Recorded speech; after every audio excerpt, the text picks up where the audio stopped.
Good afternoon, everyone. I hope that you're having a great week so far. It's not Friday, but in terms of this course, we don't have a lesson this Friday, so this is the last lesson of the week. It's kind of like Friday. I hope that you're doing well today. What we are going to be doing today is finishing off with integration by parts. And this lesson can be found on page 21 of your current lesson handout. Sometimes we need to do integration by parts more than once. In order to reduce a polynomial term, that means it's a term like x squared or x cubed, to what we call unity. And all unity refers to is the fact that there's no variable. I've got in brackets here that unity is typically 1, but it doesn't have to be 1. It could be that we're going to reduce the polynomial term to the number 3 or -5, because we can always factor those coefficients out of an integral. In order to show you what this is going to look like, we are going to integrate x squared e to the 2x. You've been taught that when you use integration by parts, you have to choose something for u and you have to choose something for dv. And the suggestion I've given you, and there are exceptions, is that what you choose for u is the thing that gets simpler when you differentiate it.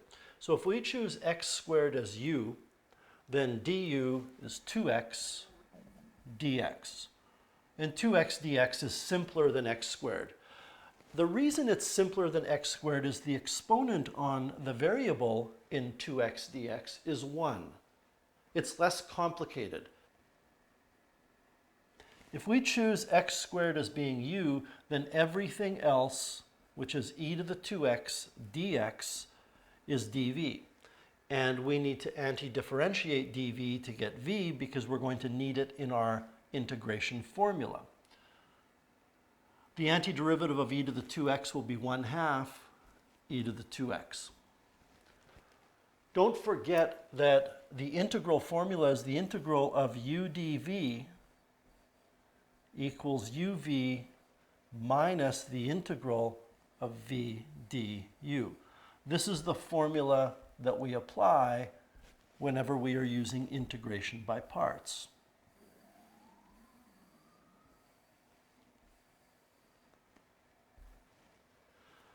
So what happens when we apply that formula to all of the parts that we have in my little table over here is that we end up with the integral of x squared e to the 2x dx is equal to the product of uv, so that's this product, which I'm going to write as 1/2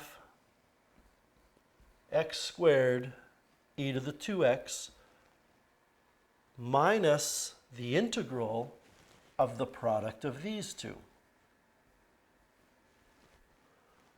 And that gives you x e to the 2x dx. So now we're left with the integral of x squared e to the 2x dx, which is what we want to find, is equal to 1/2 x squared e to the 2x minus the integral of x e to the 2x dx. What we are going to do now is apply integration by parts to this integral. So for that integral, what I'm going to do is choose something for u and something for dv. Well, I'm going to choose x as u because x gets simpler when we differentiate it. In fact, it becomes dx, which is unity. There's no variable there in the derivative of x. The derivative of x is 1. And then we're going to have to choose e to the 2x dx as being dv. So we anti-differentiate that and get 1/2 e to the 2x. Where does that leave us? Well, the integral of x squared e to the 2x dx, which is what we are after, is equal to 1/2 times x squared e to the 2x minus that integral. But that integral is uv, which would be 1/2 x e to the 2x minus the integral of the product of du and v, which would be 1/2 e to the 2x dx. So what I have in brackets here is u multiplied by v minus the integral of v multiplied by du. We've applied integration by parts a second time. Now this gets tricky because we were subtracting in the top line of what you're looking at this integral. But this integral is a difference of uv minus integral v du. So we have to be very aware that these brackets are necessary here. So where does that leave us now? Well, now we have the integral of x squared e to the 2x is equal to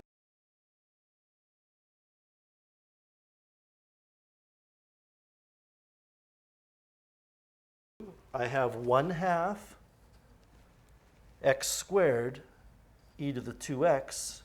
Then I have minus 1/2 times x times e to the 2x. And then I have minus a negative integral. So then I have plus. And that 1/2 in my integral in this line can be written out front. And then I have the integral of e to the 2x dx. And we've finally whittled this problem down to something that I can integrate. I can integrate e to the 2x. In fact, I've been doing that all along. So I get the integral of x squared e to the 2x equals 1/2 x squared e to the 2x minus 1/2 x e to the 2x plus 1/2 times this integral. Now this integral is 1/2 e to the 2x. Then I can throw in my constant, and I'm just going to simplify this by taking these two halves and multiplying them together. So the integral of x squared e to the 2x is equal to 1/2 x squared multiplied by e to the 2x minus 1/2 x multiplied by e to the 2x plus 1/4 e to the 2x plus our constant. So our answer is 1/2 x squared e to the 2x minus 1/2 x e to the 2x plus 1/4 e to the 2x. If that's the answer, then the derivative of that has to give us the original integrand, which was x squared e to the 2x. And again, I'm just doing this to demonstrate to you that it works. You may not be interested in checking this, and you may not even be interested in this part of the video, but I'm going to do it anyway.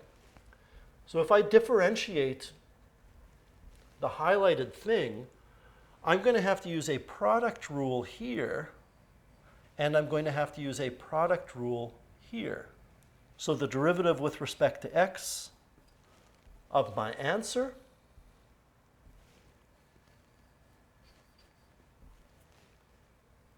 is going to be found by applying the product rule to 1/2 x squared e to the 2x. The derivative of 1/2 x squared is x multiplied by the second, which is e to the 2x, plus the first, which is 1/2 x squared, multiplied by the derivative of the second, which is e to the 2x multiplied by 2, minus, now I'm going to put a set of brackets here because I have to use the product rule, which has a sum of two things. So I have to remember to subtract them both. The derivative of the first will be 1/2 multiplied by the second, which is e to the 2x, plus the first, which is 1/2 x, multiplied by the derivative of the second, which is e to the 2x multiplied by 2. Then I have to add the derivative of 1/4 e to the 2x, which will be 1/4 e to the 2x multiplied by 2. It's hard to imagine that this is going to work, but let's keep going. Let's push through this. I'm getting x e to the 2x plus x squared e to the 2x.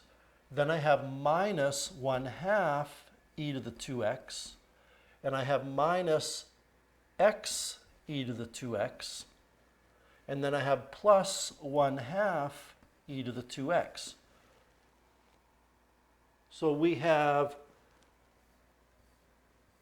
x e to the 2x minus x e to the 2x. That's a wash. We also have negative 1/2 e to the 2x plus 1/2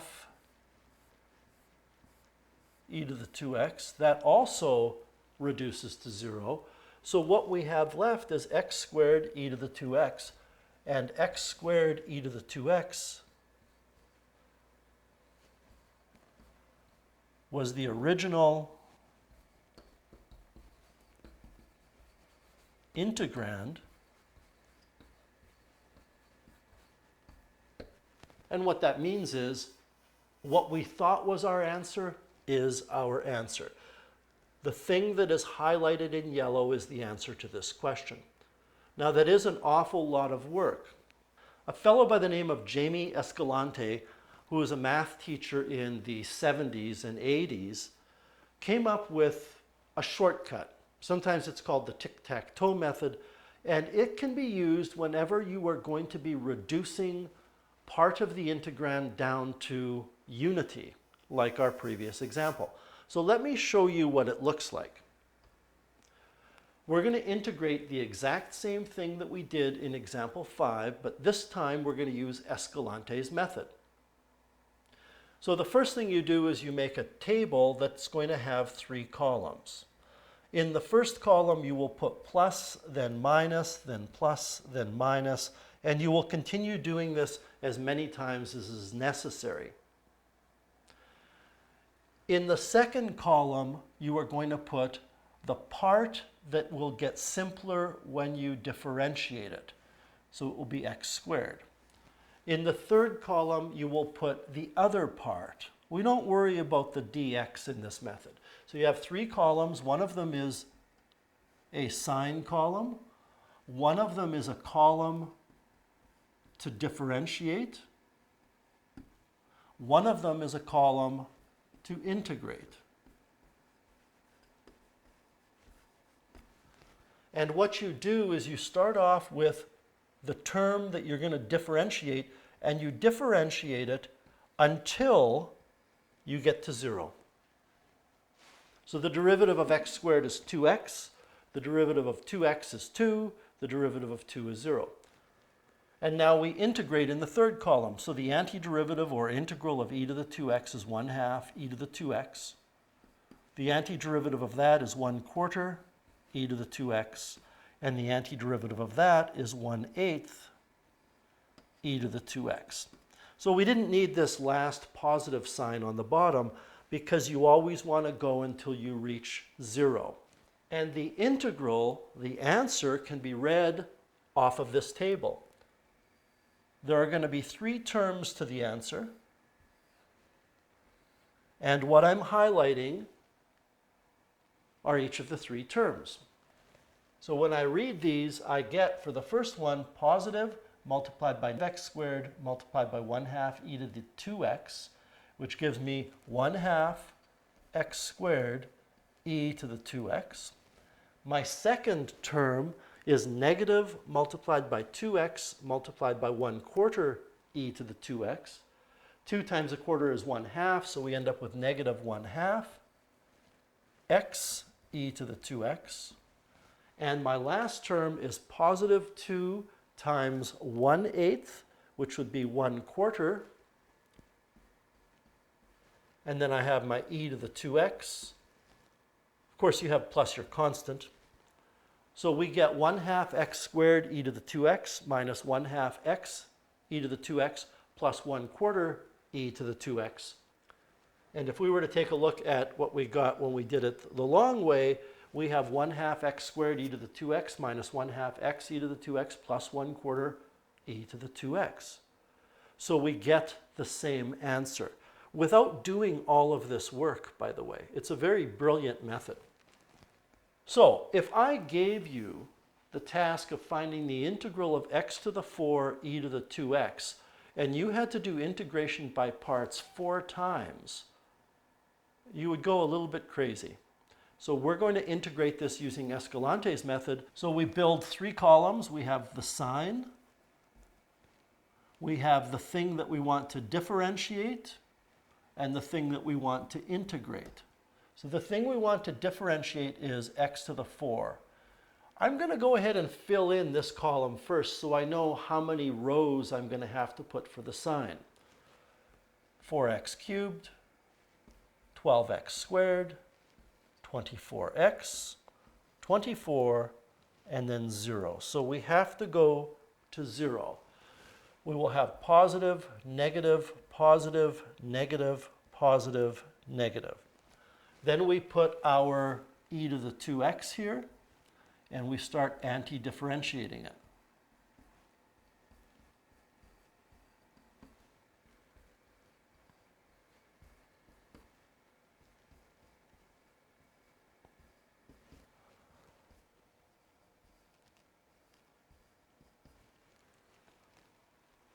Our answer is going to contain the following terms. It will contain positive x to the 4 times 1/2 e to the 2x. It will contain negative 4x cubed multiplied by 1/4 e to the 2x. 12x squared times 1/8 e to the 2x. Negative 24x times 16 e to the 2x.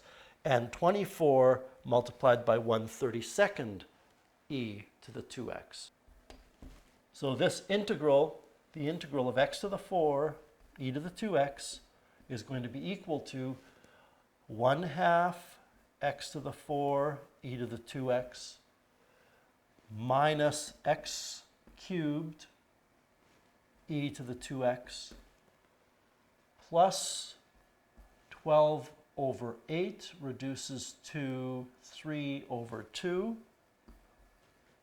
We have an x squared e to the 2x. Then we have minus 24x times 1 over 16 e to the 2x. 24 over 16 is also 3 over 2.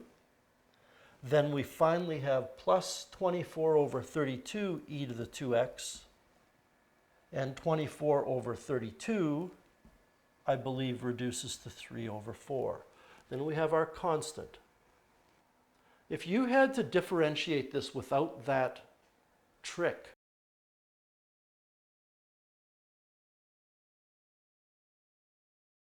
without that tabular tic-tac-toe method that Jamie Escalante invented, I don't know that you would be successful. You're probably going to get some signs wrong somewhere, because don't forget, at every stage when you apply integration by parts, you have to subtract a difference. So it gets quite confusing. All right, we have one more thing we want to discuss with integration by parts. And sometimes what we need to do is we need to perform integration by parts twice, but for a different reason than we did in the previous example that we covered today.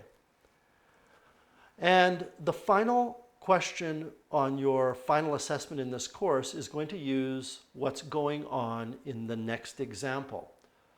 But the question in your final assessment is even more complicated than the example we're going to do. We are going to be integrating in this example e to the x multiplied by sine x. In your question on your assessment, it's e to a 2x or e to a 4x. And it's not sine of x, it's sine of 3x or sine of 2x. And there's also a coefficient in front of your integrand in your assessment. So the one that you are going to be doing on your final assessment is a lot more complicated than this. And for that reason, I've decided that tomorrow I will upload a video doing an example that's closer to your final assessment problem. But let's take a look at this one first. I think it's important that we do this one before we start tackling anything more complicated. Now, you have to choose either e to the x or sine x as being u. And it turns out it doesn't matter as long as you're consistent, because we're going to have to do this a second time. So if you choose e to the x as u in the first round of integration by parts, you're going to have to choose e to the x as u in the second part. I'm not going to do that though. I'm going to use the trigonometric component for u. I'm going to say that u is sine of x and dv is e to the x dx. It doesn't matter as long as you're consistent, but to me, differentiating a trigonometric expression, even something as simple as sine, is easier on my brain than anti-differentiating it. I find when I anti-differentiate a sine or a cosine, I sometimes get the positives and negatives mixed up. So we're going to start off with u being sine x, which means that du is cosine x dx. The other nice thing about this is if I have e to the x, the antiderivative of e to the x is e to the x. That's pretty simple. So what does this mean? Well, what it means is that the integral e to the x sine x dx will be found by taking the product of these and subtracting the integral of the product of these. So the integral of e to the x sine x is going to be equal to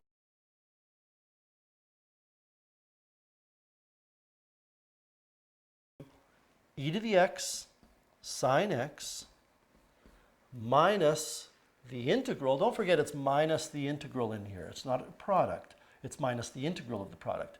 And then we have e to the x times cos x dx, which is e to the x cos x dx. Well, I never really said it, but this integral that we're starting off with is an integral that we don't know how to evaluate. We can't integrate that. And the end result is we end up expressing that integral e to the x sine x in terms of another integral, the integral of e to the x cos x dx, and that other integral, we're no better off. If you can't anti-differentiate e to the x sine x in your head, then you're not going to be able to anti-differentiate e to the x cos x. So we're going to perform integration by parts a second time. And remember, I said that you should be consistent. So if I chose the trigonometric part as u in my first layer of this, then I have to continue that tradition. I'm going to choose cosine x here. And that means that I have to choose e to the x dx as being dv. And we're ready to go. I differentiate u, which is cosine of x, and it gives me negative sine of x dx.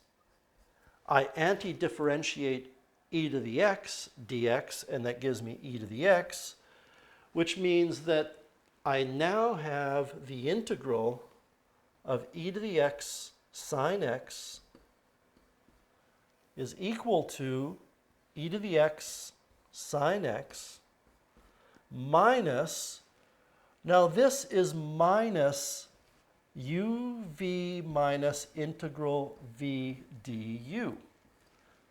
So I'd better put a set of brackets there. Well, uv is e to the x cos x.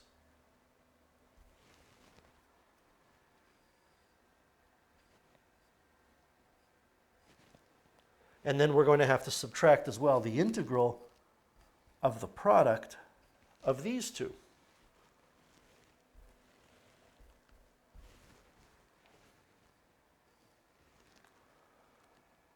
So uv is e to the x cos x. And then we have minus the integral of negative e to the x sine x dx. I just chose to put the negative on the sine x dx with the e to the x.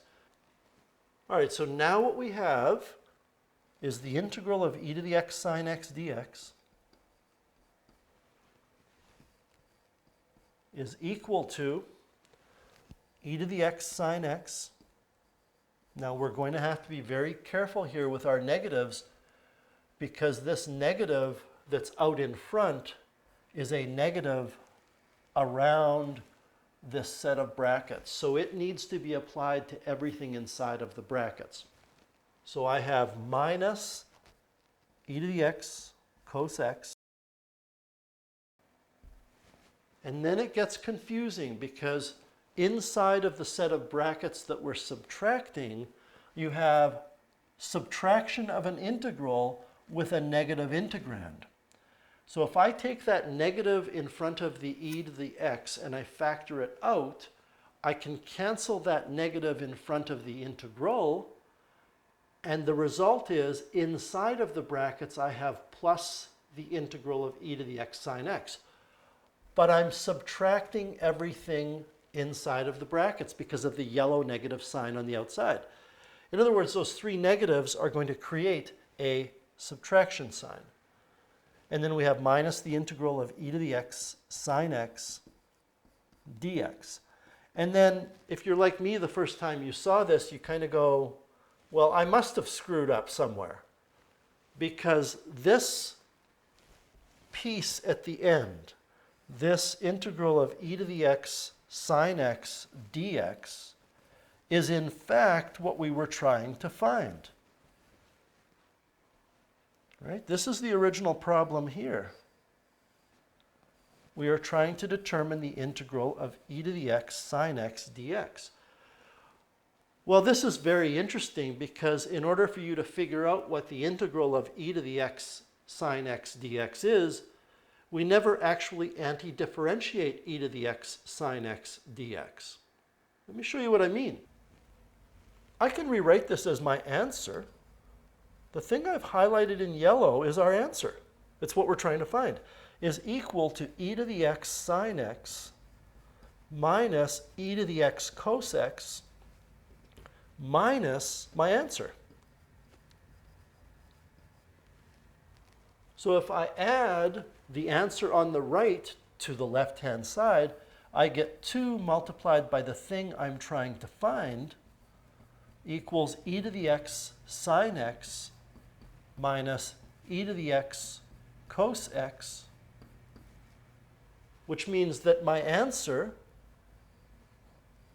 which is the integral of e to the x sine x, is equal to 1/2 e to the x sine x minus e to the x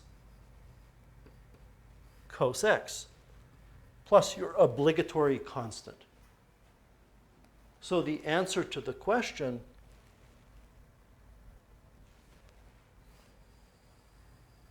is this. And if you were to multiply that 1/2 through and differentiate the two terms that you get, each using the product rule, and I have no desire to do that, you're going to get, in the end, e to the x sine x. It's hard to imagine how that happens, so you might be inclined to actually try that. And that's it for integration by parts. Again, tomorrow what I would like to do is upload a video.